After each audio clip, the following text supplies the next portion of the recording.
Hey guys, what's going on? My name is Gordon Masson, and welcome to my Lucha Underground review for June the 1st, 2016. Now, tonight on Lucha Underground, you know, I don't know what I can say at this point that's not to a degree, me committing hyperbole or, like I said, committing hyperbole or, I don't know, just like sounding repetitive, like, oh, this is a fun show, this is a great episode. Like, all I'd say, this is, for anybody who watches these reviews, this is basically Lucha Underground being Lucha Underground at its, like, I'm not gonna say it at its 100% finest, but like this for Lucha Underground. Let me put it this way: this for Lucha Underground tonight was pretty by the books average, and by the books average for Lucha Underground is better than anything WWE, anything in general. This is why they consistently stay as the best professional wrestling product on the planet. Now, if you didn't see my Raw review or you don't watch Raw reviews and you strictly watch these, we're done with the intros because I feel like, I've done those for a couple of years now and I feel like we're above it now. I mean, and, we always have to, grow and we can't, stay stagnant, in a position like, okay, like, you guys know, hey, what's going on, da da da da. I come up with some witty punchline or something and then just, like, if you guys want that still, let me know in the comments, but otherwise, let's get into tonight's show. So tonight, we start the show with the Imperial and Striker. They're basically telling us what's happening tonight. The Trios Championship rematch. Matanza versus Cage, and afterward, what's next? We get Daga versus Son of Havoc, who's, they're basically the way commentary put this out there was Son of Havoc is riding the open road alone now. No Evilise alongside, or they put it in a phrase. It's like, oh, no riding bitch. That's, which is just no, like, no fleeting bitch by side or whatever. You know, in most cases that's offensive. In this case, that's really not. Have you guys heard that scattering across the floor with my cat? Sorry about that. She's hyper right now, I guess. But basically, no Evilise by his side. And it made me wonder for a second, like I wonder if we're gonna get something where it's like, and I would not be opposed to this at all, where it's like Daga is taking on Evilise and Son of Havoc, and because like, okay, like Evilise comes out and attacks Daga basically because Cobra Moon would have got away fast. Like, it's basically what I'm basically trying to say, because I can't even formulate it to put it together right now and to put it into words, is Cobra Moon and Daga, and an unwilling Daga at that, versus Son of Havoc and Evilise. And I would not be opposed to that because of the, I mean, because of the dynamic that they share, where it's like Son of Havoc wants, not Son of Havoc, Daga wants nothing to do with Cobra Moon. And like, commentary, okay, I don't want to jump on Vamp because it's either him saying this or someone in the back who's, out of the executives for Lucha Underground, who are really high on Daga. But okay, I like, they keep telling me Daga, like, he's so good, he's strong style, all this, like, to a degree I can see it, but like, other than that, like, I guess it's the character really that, like, because like we haven't really gotten to see a character out of Daga yet, and I guess that's what this whole Cobra Moon thing's gonna do for him. Like, they say he's one of the best. Like, okay, like, everybody in Lucha Underground is gonna be really good in the ring. That's one thing for sure. But what makes everybody stick out in a promotion like this is the character. Because you look at a guy like Johnny Mundo, the most confident, cocky, arrogant guy around in the temple. And then you figure you have a few other guys like that, and PJ Black and Jack Evans, like, and they have the same exact attitude, and that exudes in charisma. Like, you just, it's exactly what it does. Like, there's no beating around that. So, with that being said, I am gonna break down this first match here, which was Daga versus Son of Havoc, and Son of Havoc does go on to get the win with the shooting star press. Now, this was a pretty good back and forth actually, and can I just say here, the dude, I don't know how, but Son of Havoc is a Marvel character. Like he's really like the flexibility that this man has, like to even like in upper body strength to even hold himself on to even hold himself on the outside turnbuckle post, and then come down with an elbow. What the fuck are you, dude? Like, what are you? Like, Son of Havoc to me is just.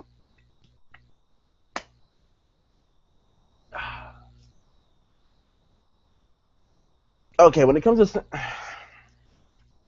I don't know how to put it. I don't. Okay.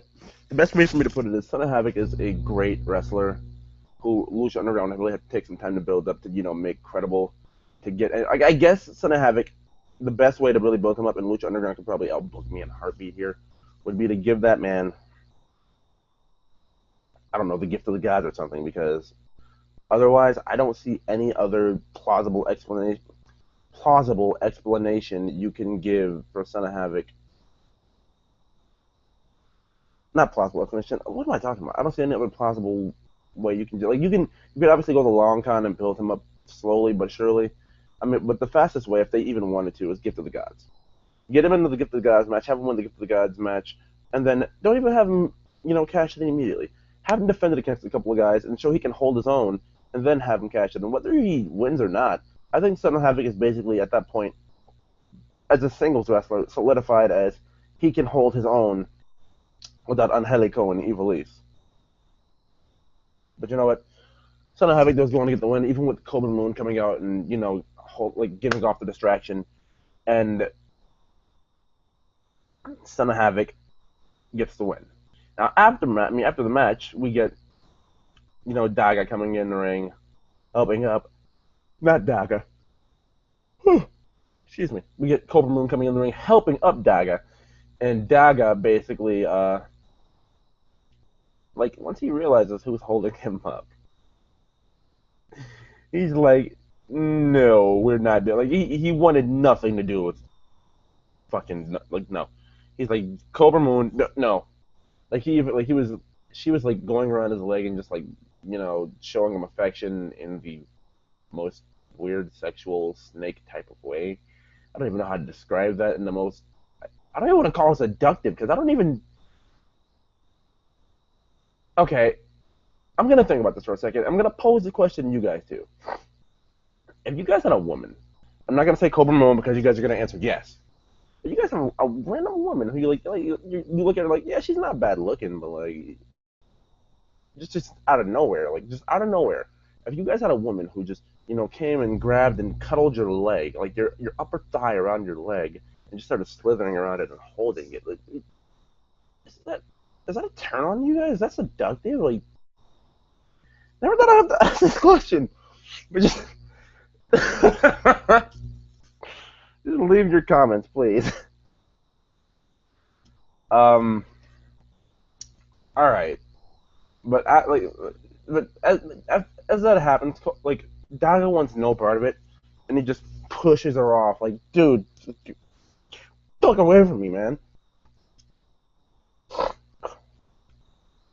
Okay, but up next we've got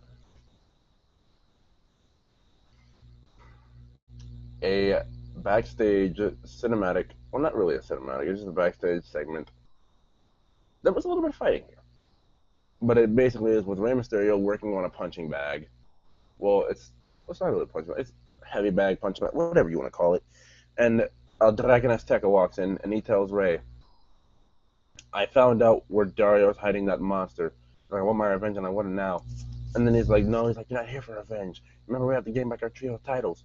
And he's like, our master, like, what do you call it? He's like, our master was killed and you don't have any concern with that. He's like, El Dragon Azteca would not have wanted you to basically, like, the original, would not have wanted you to, you know, he wouldn't have wanted you to start killing. Well, not kill. He wouldn't want you. Basically, he told him he wouldn't want you to seek revenge. And then he's like, "How would you know? You said you hadn't spoken to our master in years," which just led to a dead silence from Ray. And then Puma came in and was like, "Are you guys already?" He's like, "We have to go. We have a trios tag match."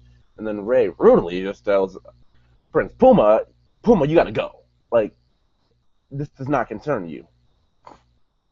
He's like, we have a trios championship match next, and you two are my partners. As far as I'm concerned, this concerns me."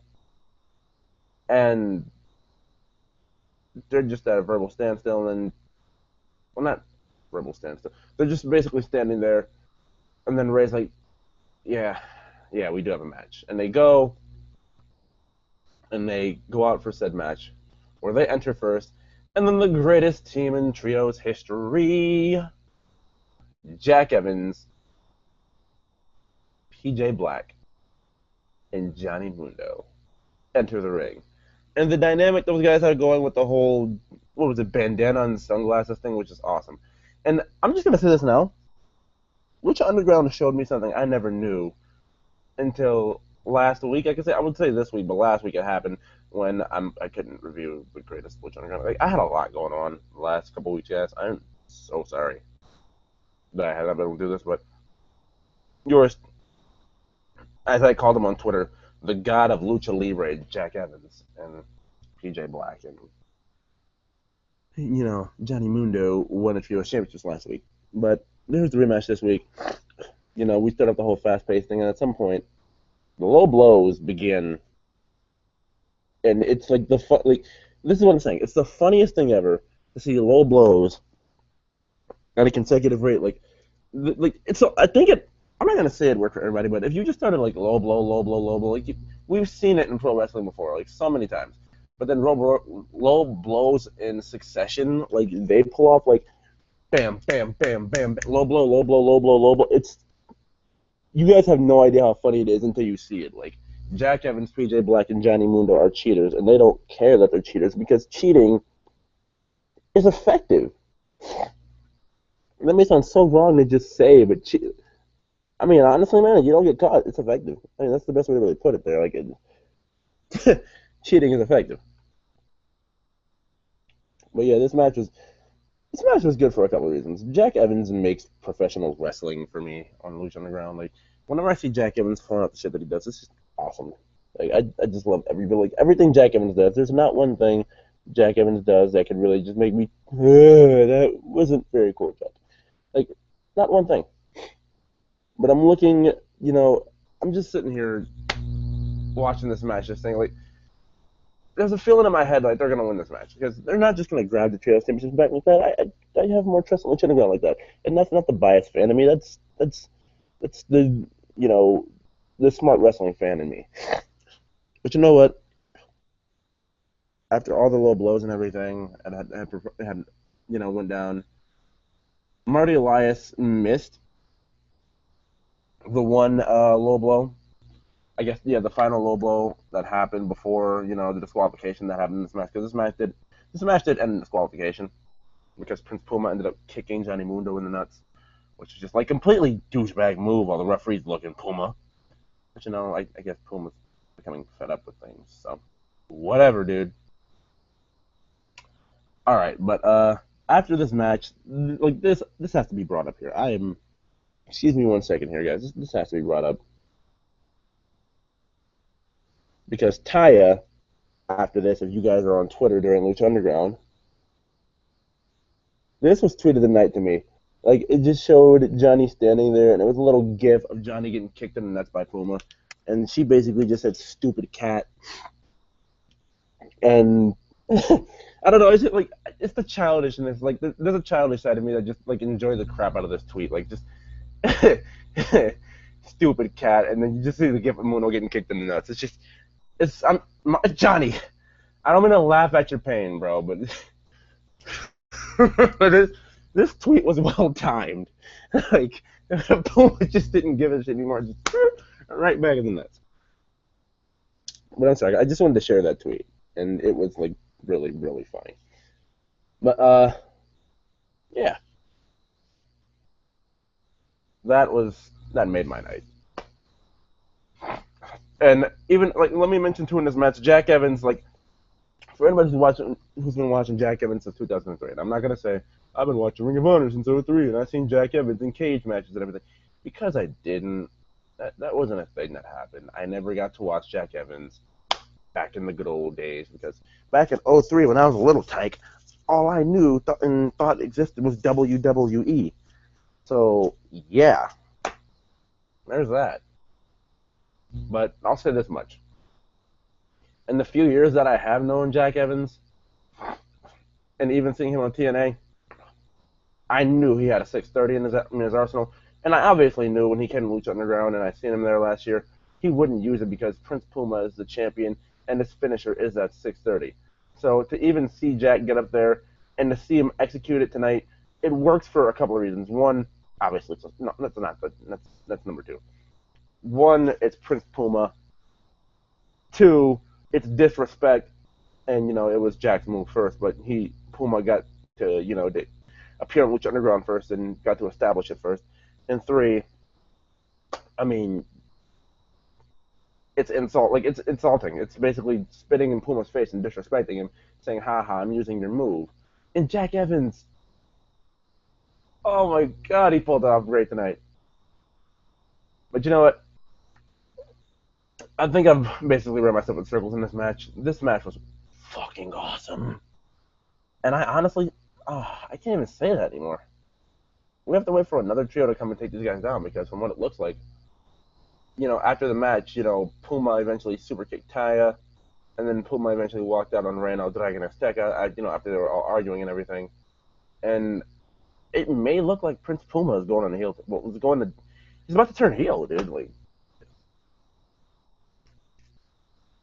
Puma's turning heel is what it looks like, or he could just be, tweener. I don't know what Lucha Underground has planned for him, because like there are such things as tweeners in Lucha Underground. Perfect example, Pentagon Jr. Pentagon Jr. is not, and I guess I could use it for this season, is not exactly a baby face, because he doesn't like acknowledge the crowd, but he does despicable things. He's attacked Dario Cueto. He broke Mil Muerte's arm. He tried to go after Katrina, even though it wasn't really in front of a crowd. And like I guess he's going after the heel authority figures to a degree. Like, you could sort of call Pentagon no, because even like at one point in the season, him and Puma were going after each other, and like, oh man, it's so hard to explain here, man. Like, but that's what I mean. Like, Pentagon, his motivations have always been about the Lucha Underground World Championship and getting rid of anyone who gets in his way. While Puma has gotten in his way, Puma at the time still, well, Puma's been a babyface. Puma's been like, his match record called him the Heart and Soul Lucha Underground. But my central point here that I'm going to bring him back to is, I don't know what Puma's going to do. Because if this were WWE or any other promotion, this would obviously be a heel turn. This would slowly divulge into a heel turn. With Puma, you could just say he's done with those two. He's going to let them solve their personal issues out, and he's going to go back to doing what he did and win by himself on his own. So I don't know. We'll have to see where Prince Puma goes from here. But I can tell you this. Next up, we got El Dragon Azteca Jr. After his match, and he found the Monster Matanza's cage.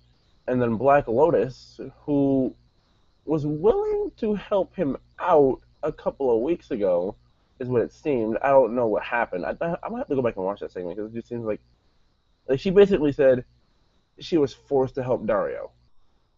And I guess she just said that to, I guess to keep Puma, off his, not Puma, I'm sorry, I'm Dragon Azteca, I don't know, like, to take his guard down or something? Like,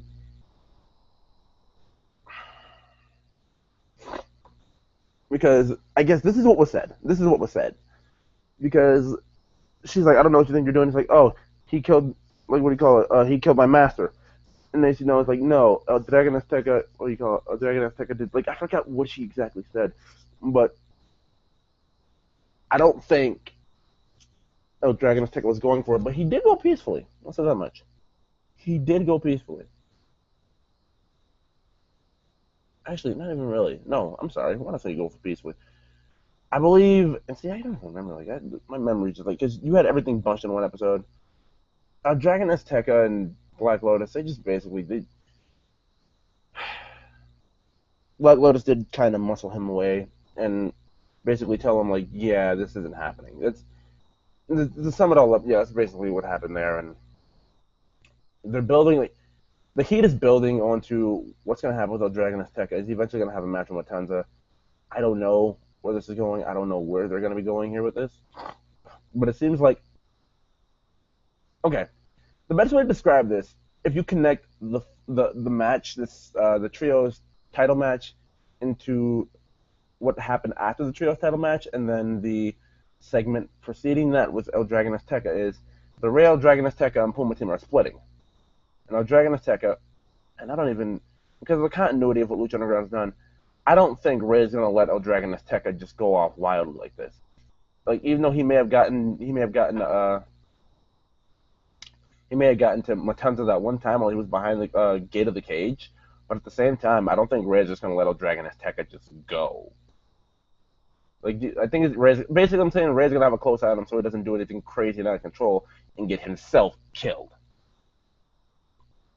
But yeah, that was before Dario came and got uh, Matanza for the match. But up next was the main event match, which was Cage versus the Monster Matanza Cueto in a steel cage. Okay, so we get the Monster Matanza Cueto versus Cage. And honestly, I really expected this to be like this.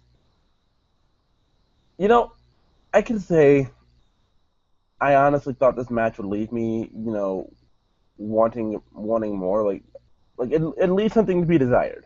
Like that's what I thought. Like it'd be like Matanza dominates, Cage comes back, fires up, it goes back forth, back forth. No, this match was absolutely back and forth, even Steven. Like it was these guys were just going fucking at it, dude. Like my favorite moment in this match, and I'm pretty sure this is everyone else's too. German suplex, German suplex, German suplex, German suplex, and they kept getting up from all these German suplexes. Like, dude, that was beautiful. Okay, but fan aside, Matanza,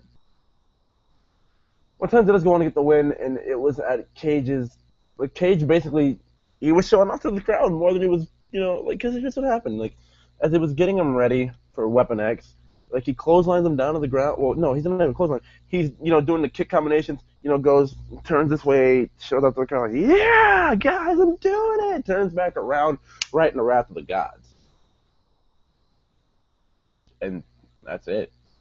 But this match was a good 15 solid minutes of just back and forth action that I thoroughly fucking loved.